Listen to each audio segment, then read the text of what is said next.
Hi and welcome to Unshackled with Tash. Today we're going to be covering emotional intimacy and relationships.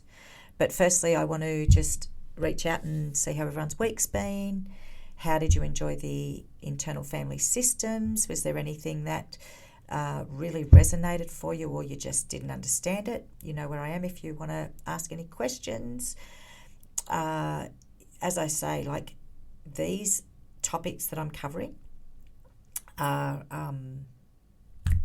very baseline, and I do cover a lot more within my program and within the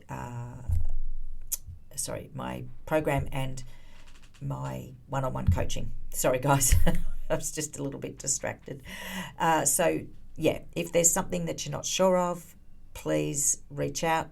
As I've said last week, so many people have been reaching out for those aha moments, understanding their blueprint, their motivations, and all of those topics has just really humbled me that there's so many people out there wanting to learn more and more and more about themselves. So today, guys, we're going to talk about emotional intimacy in relationships. And what that does is it refers to a deep emotional closeness, a trust and vulnerability shared between individuals. Now, everyone has a story. Everyone has a pattern, a belief when it comes to this topic, right? But having the ability and willingness to express one's true feelings, thoughts and fears without the fear of judgment and rejection is a healthy emotional intimacy, okay? And this goes back to your blueprint from your 0 to 7. How we show up in relationship all comes back to our blueprint, our upbringing. Now, we had role models. And again, this is not a blame game. This is not about judging someone's relationship or their parents or anything like that. This is about acknowledging that some things are just not, that they weren't healthy. Okay, but again, they were handed that program, that pattern, that conditioning. They were handed that by their own parents. And it just gets handed on. So if you were in a relationship where there was an avoidant dad and an anxious mum, that's going to pave the way for you to what kind of a relationship you're going to have later in life, which I will go into during this topic. Now, a healthy relationship is when you can communicate without manipulation, without projection, without defensiveness, and without rejection, okay? A healthy relationship is where you can hold space for each other and acknowledge your own wounds and triggers. And you're not blaming the other person. You're not making the other person responsible for your happiness, because nobody can make you happy but you. You are the only person that can make yourself happy, which last week or the week before you would have heard the core needs, and that's where that comes from. So, a toxic or a codependent relationship is all surface level. It's all about people pleasing. It's all about doing the right thing for the other person. It's all about, losing yourself within that relationship, okay? The depth that comes into the depth you're looking for with a healthy relationship is the healing. It's the dealing with the triggers. It's the connecting with each other. It's coming from a heart-centered space, not ego. Coming from love, not fear, right? And something that a lot of people don't understand within the relationship space is how often are you having a fight with someone or an argument with somebody and you're not ready, you're not listening, you're just ready to respond, right? You're ready to fire back, okay? And here's a quote that I heard a long time ago, and it is, we hear with our ears, but we listen with our emotions. Now, our emotions are 40,000 times stronger, okay? And we don't remember what they said, but we remember how we felt. Now, how many times have you found yourself in that situation? You recognize that pain of what they, how you felt when they said what they said, but you don't remember what they actually said. You go, oh, I don't remember exact words, but I felt like this, okay? Where all relationships should be approached from are these three places: empathy, compassion, and open-heartedness, okay?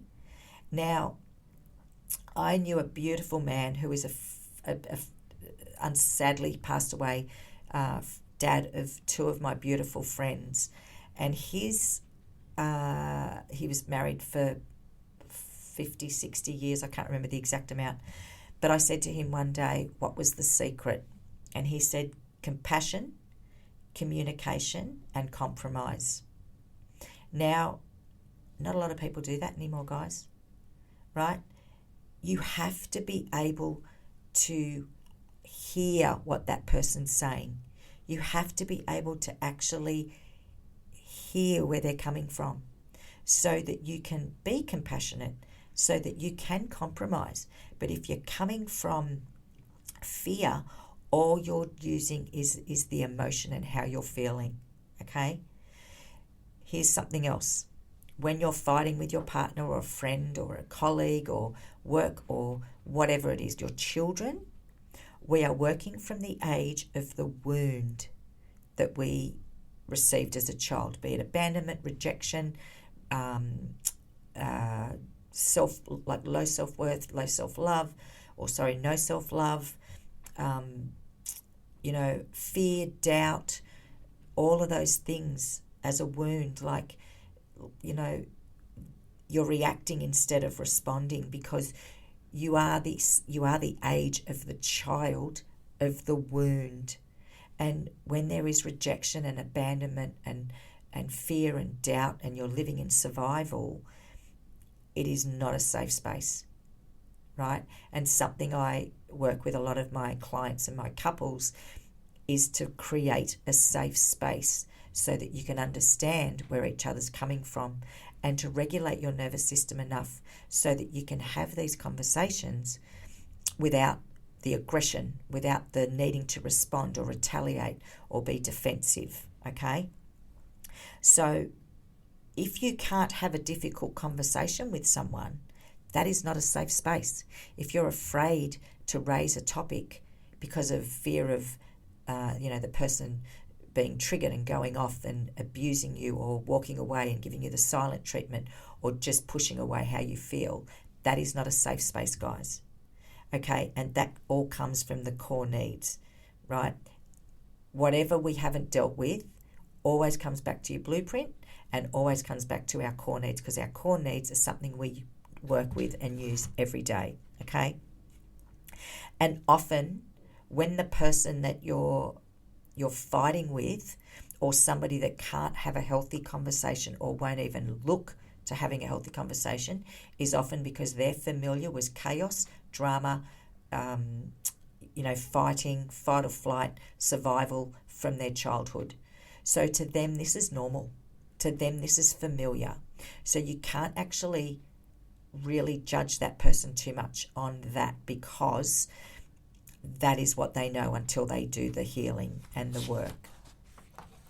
But when we bring our relationships into the present, into a presence, an active state of listening, we are so much better at communicating and giving compassion and being able to compromise. But here's the thing, when we're not present, when we're not listening, that's when the other person gets frustrated. And for an example, if somebody's trying to have a conversation with you that's really important, but you get on your phone and you're not there, you're not present, you're not there with them, that's when the resentment starts to build up. That's when the anger starts to increase. If you know your partner or your friend or your work colleague or somebody wants to have a serious conversation with you, have the decency and the respect to put that phone down, or put down whatever it is that you have got, or that you think you're doing that's more important. If it is important, ask that person to give you 5 minutes and you'll be there, okay? And the other thing I often, and hey, I've been guilty. I'm absolutely 100% guilty of having my phone in my hand when someone's having a conversation with me. And I've recognized that, and I do my best, or if I'm doing something, I say, just give me 5 minutes. I've just got to finish this, okay? The other thing I highly recommend to people is when you are actually having a conversation with someone and it's becoming heavy, or it's becoming quite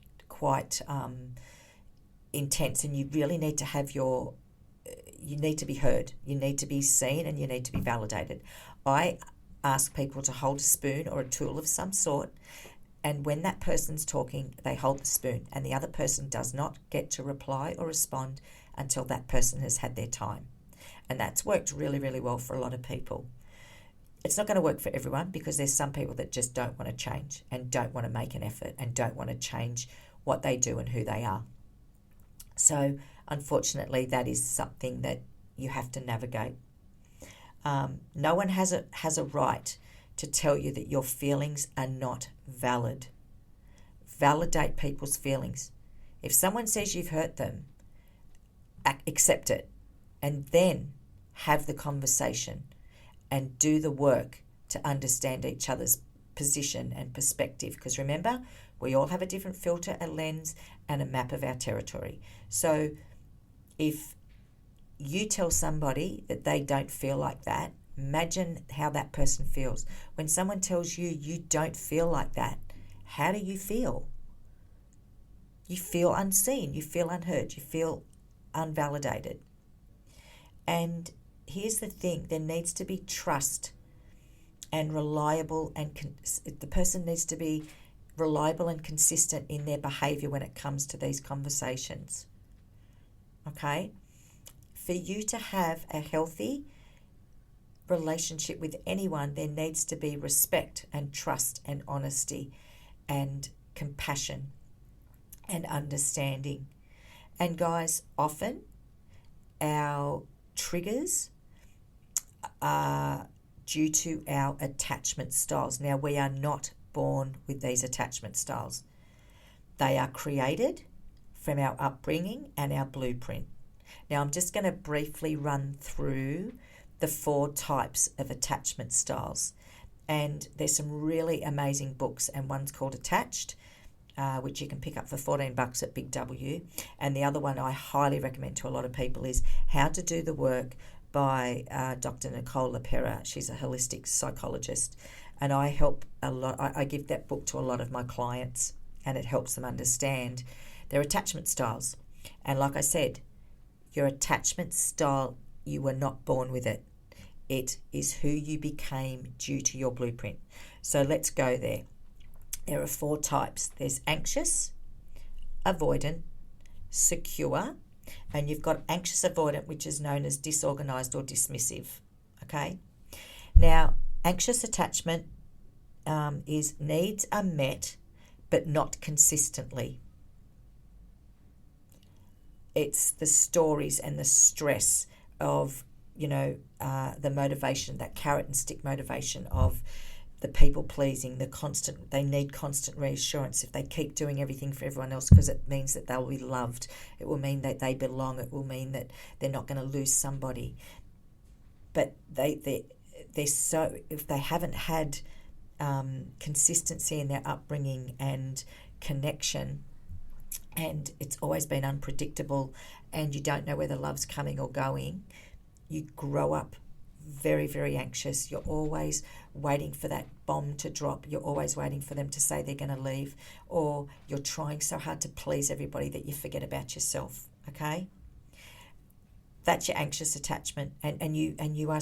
There's so many stories and stress running with it, and if somebody's just not going to pick up the phone once or text you back, and you automatically think, shit, what have I done? Something I've said, and 9 times out of 10, it's not anything that you've done, but your fear and your upbringing has shown you that there's drama, there's trouble, there's something's wrong. Okay, so you are looking for all the evidence to support that story.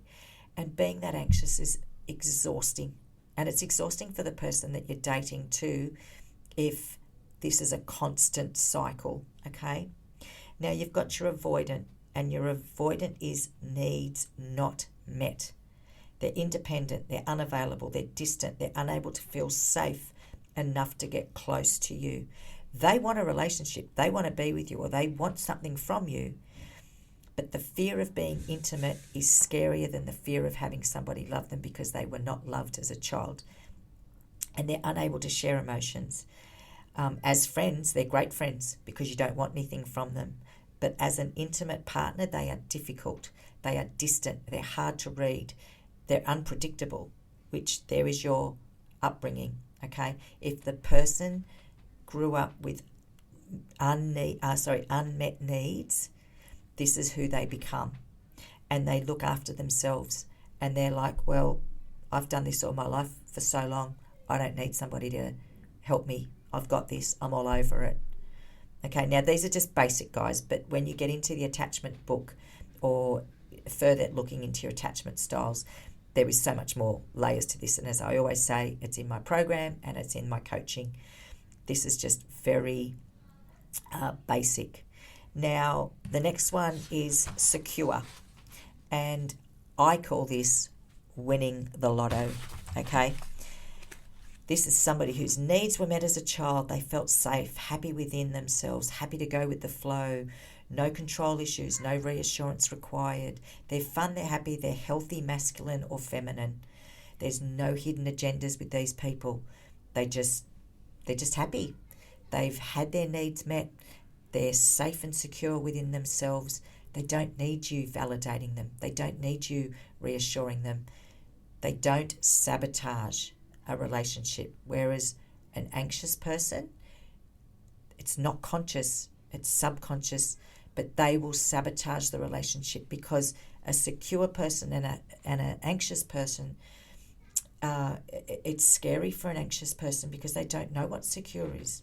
Because here's the thing, an anxious person and an avoidant person will often get together because it's the same wounds and needs that were not met. So they actually connect to have those needs met, but they actually just do so much damage to each other because they're not aware of each other's wounds.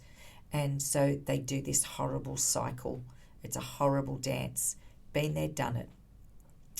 But the secure one has balance and harmony. And don't get me wrong, they're not perfect. No one's perfect. But they are so aware of themselves and know what they want. And they don't play games. They definitely don't play games. The anxious avoidant, these are the ones who grew up in fear, little or no love, unpredictable, little or no kindness, abuse, threat response constantly, feeling unsafe, not operating from trust, so used to things being unpredictable and unsafe, no needs met, not always domestic violence or abuse, but unmet needs as a child, okay? Just because there wasn't physical violence or sexual abuse or anything like that, if these kids grew up in hostility, unsafe environments, parents that were unavailable, parents that were emotionally unstable and unavailable, this child ends up with an anxious avoidant, or also known as dismissive or disassociate.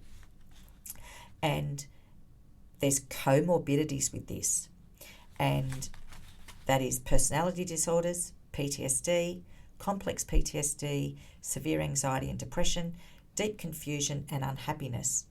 And I'm going to use me as a example here. As a child, I grew up in that. That's my environment. It was tough. And I lived in threat mode and survival mode my entire life until 5-6 years ago when I really did a lot of this work and this healing. And the problem is, when you are in that state constantly, you don't know how to be in a relationship, and you certainly don't know how to be in a healthy relationship, and you sabotage and you ruin things, or you attract narcissists, you attract avoidance. That's the dance, and the attachment style is always about our core needs, always. this is a scary thing, and I really want to get this across to people. Your dating sites are full of low vibrational people. And yes, I know that you're going to get the occasional person that you meet up with, and it's great. But most of these people have not done the work, and it's very difficult to find someone who has done the inner work and is ready to have a relationship without bringing all their baggage. Now, don't get me wrong, everyone's got baggage, but it's what you do with it. It's how you unpack it. If you work with somebody and you're in a relationship with someone that you're unpacking that stuff together, brilliant, absolutely brilliant. But the problem with dating sites is people are just jumping from relationship to relationship to hide the pain and the feelings of their previous relationships and the anger and the resentment and all of that goes with the grief and the loss and the doubt that you have about yourself. So we just keep jumping into other relationships. We never ever get over the previous one. So we take all of that baggage from that one and the one before and the one before and the one before. We take that to each relationship, okay? And you actually start to see the cracks, because the first 6 months of a relationship, no matter who, everyone wears a mask. Everybody wears a mask. And what happens is the person doesn't see it at the beginning because everyone's so protected and showing their best sides. And then after about 6 to 12 months, you go, oh, I don't remember you being like that. It's because they wore the mask, right? And if you're going to be in a relationship with someone and only one person doing the work, unfortunately, guys, if two people aren't going to do the work to unpack their childhood wounds and understand their triggers and their blueprint and their attachment styles, that relationship's going to get a big gap, and it usually will end. And people don't like hearing that, but that's the truth, okay? And you've got to stop looking for a project, guys. My kids used to say to me, stop looking for a project, Mum. Like, stop. And like, that was a massive wake-up call to me. I would want to fix people and heal them and rescue them, because that's what my upbringing was. I wanted to help heal everybody. I wanted to fix everyone. I wanted to, show them that I was worthy of the love, and that if I can just give them so much love, they will love me to the nth degree. Well, guess what? That's exhausting. And it's not my job or anyone else's job to heal you. It's up to you to do the work and to heal the wounds that got you to where you are today. And, one of the things I do want to say is, when two people are in a relationship and you start to see the changes in people, like automatically when you first meet someone, you stop doing the things that you used to do. This is females mostly. They stop going to the gym. They stop hanging out with their friends. They make themselves so available for the man. And I know this happens with men too, but I'm speaking from a female's point of view. This is what we do. And we stop looking after ourselves because we're so worried about, we better be there for them if they want to sleep in and they want to have a snuggle. We won't do our morning routine. That's crap. That is absolute crap, guys. We compromise ourselves so much. We lose ourselves in relationships because we don't have the faith within ourselves that this person's just going to like us anyway. We believe if we don't do everything that they want us to do, that they're going to leave us, or they're going to find somebody else, or we're not attractive to them anymore. So, guys, I urge everybody in a new relationship, find out what their upbringing was like, find out what work they've done, find out how they have conflict resolution. This is a massive, massive red flag. When that person says it was the other person's fault and they take no responsibility. It takes two people to end a relationship. It takes two people, I don't care what the circumstances were, it takes two people to stuff up a relationship. And yes, I'm not condoning abuse. That's a completely different story. But when you've just got two people that just can't understand their triggers and just keep firing back and forth at each other, that is a baggage thing. That is a wound thing. That is hey, are we going to unpack this together and be, a happy, healthy couple? I will not condone abuse. I will not condone sexual abuse or emotional abuse or narcissistic abuse. I will not condone that. That's not what I'm talking about. I'm talking about two people coming together, but they can't figure out their wounds. And here's the thing. When you are in a relationship, and I posted this the other day in my usual Instagram and stuff, the boiling frog analogy. When people get into a relationship, I'm going to say this, the weaker one starts to adapt to its environment. And it's like you put a frog into boiling water, it'll jump out. You put a frog into cold water and turn it up and let it simmer and get to the stage where it has adapted to its environment. It will stay. It will stay. Now, that's not a healthy relationship, guys. That's so unhealthy. Another amazing woman that I follow is Brene Brown. Now, she has a beautiful analogy and a format for when people are together and they're really struggling, but you both need to step up. She has this 80-20 rule.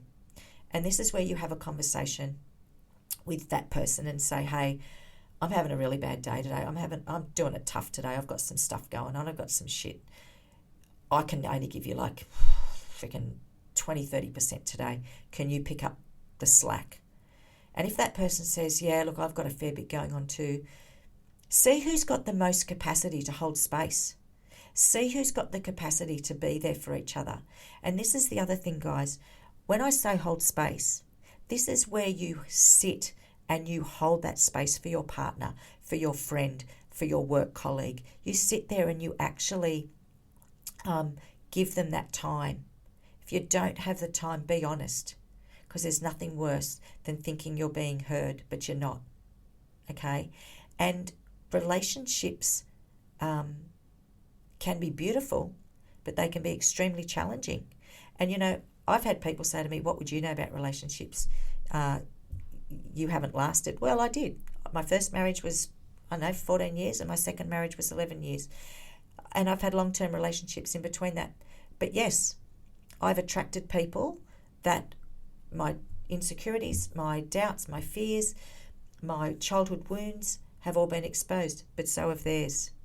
And that's why I decided to heal and stay single whilst they all still keep going off and having relationship after relationship and just not acknowledge the parts that they've played in the breakdown. And that's not a judgment, that's just how it is. And I know myself that the more work I do, the more I understand why particular relationships didn't work out, or how I sabotaged good ones, or, I didn't understand why people would do particular things within the relationship. I do now, and I'm a better version of me for it. And one day, that healing will all be worth it. That unpacking my baggage will all be worth it. That understanding my childhood trauma and healing my inner child will all be worth it. So guys, I hope that has helped you understand what you require for a healthy relationship and what your attachment styles are. But again, as I said, this is a very baseline, and I do a lot more within the program and within my one-on-one. So if you want to do any more work around that, please sing out, reach out, you know where to find me. Have the most amazing week, and I'll look forward to speaking to you all soon. Take care.